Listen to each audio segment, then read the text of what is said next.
I love the man with a feeling soul, whose passions are deep and strong, whose chord when touched with a kindred power will vibrate loud and long. The man whose word is bond and law, who never for gold or power would kiss the hand that would stab the heart in adversity's trying hour.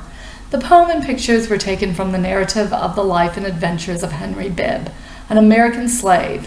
Henry Bibb was born into slavery in 1815 in Kentucky. In 1842, he escaped and found temporary freedom in Michigan. Yet he was forced to run again and eventually settled in Canada after the 1850 Fugitive Slave Act was signed. There he founded an abolitionist newspaper called The Voice of the Fugitive. He also went back to America to lecture against slavery and help other fugitive slaves escape. So it's easy to see why he was one of the sources and inspirations for Harriet Beecher Stowe's Uncle Tom's Cabin.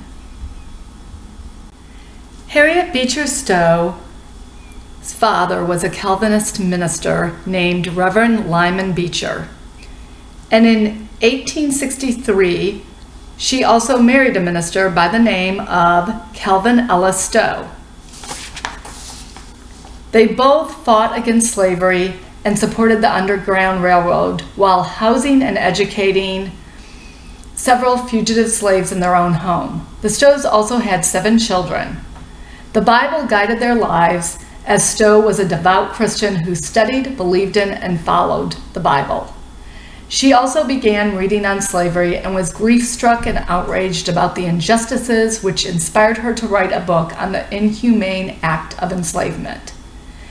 In opposing circumstances and having first-hand knowledge of slavery was Frederick Douglass. Douglass was born into the institution of slavery, experienced the oppressive conditions, and wrote about his horrific trials in his autobiography, The Narratives of the Life of Frederick Douglass, an American Slave. 2 very different people fought passionately for the same cause, using the Bible as instruction to guide others towards compassion, so that others could first meet the slave, walk with him, witness his pain, wipe his tears, then empathize. In order to understand the role of biblical instruction, we should first examine the text of the time. Uncle Tom's Cabin was published in 1852. It became the best-selling novel of the 19th century. Abraham Lincoln even credited Miss Stowe for starting the Civil War. The book has a number of characters that draw out different emotions. Eliza was a mother who ran in an effort to shield her son from being torn away from her and being sold to another slaveholder. Mothers and fathers often lost children during this time to disease. Stowe was one of them. Stowe and her husband may have represented the characters of Senator and Mrs. Byrd as they helped Eliza escape the hunt. The main character was a slave named Uncle Tom. He was kind, humble, and obedient. He served his master and was trusted enough to travel on business trips for him because he always returned. Yet this angelic soul was rewarded for his lifetime of servitude by being sold to a cruel master far from his only home and family. In the end, the new master, Simon Legree, beats him to death in a scene that can only produce tears and anguish. Eliza is seen as human, as a woman, wife, mother, and sister, while Uncle Tom is looked upon as saintly and Christ-like. So why did Stowe paint a picture of a saintly slave who is set up as a Christ figure? For several reasons.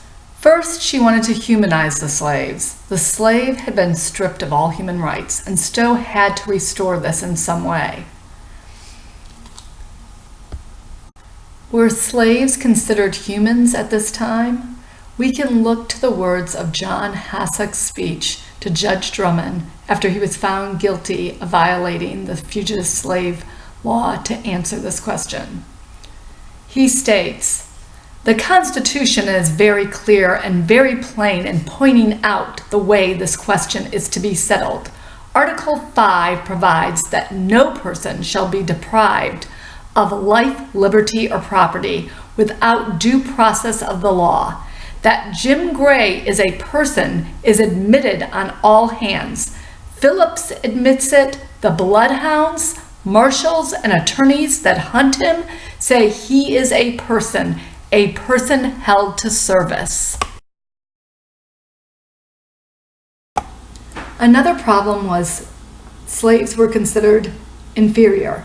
This was something Stowe must have considered as she constructed the character of Uncle Tom out of Christ and brave men who bore the name slave. One of her inspirations for this character was a man named Josiah Henson. In 1849, a man named Josiah Henson published his autobiography, The Life of Josiah Henson, formerly a slave. Harriet Beecher Stowe read the afflictions of Henson's life and was heartbroken. This was one of her inspirations for Uncle Tom. Additionally, many pro-slavery activists and slave owners rejected Stowe's account of slavery in Uncle Tom's Cabin and claimed the book was false and slaves were not really treated in such ways. Many people believed that slave life was good. This led Stowe to write another book. This book contained letters, documents, and stories of former slaves. It was called A Key to Uncle Tom's Cabin. Frederick Douglass used biblical verses and allegories. This added authority and wisdom to his arguments. However, this was complicated because slaveholders willfully misinterpreted the word. This is something he had to correct.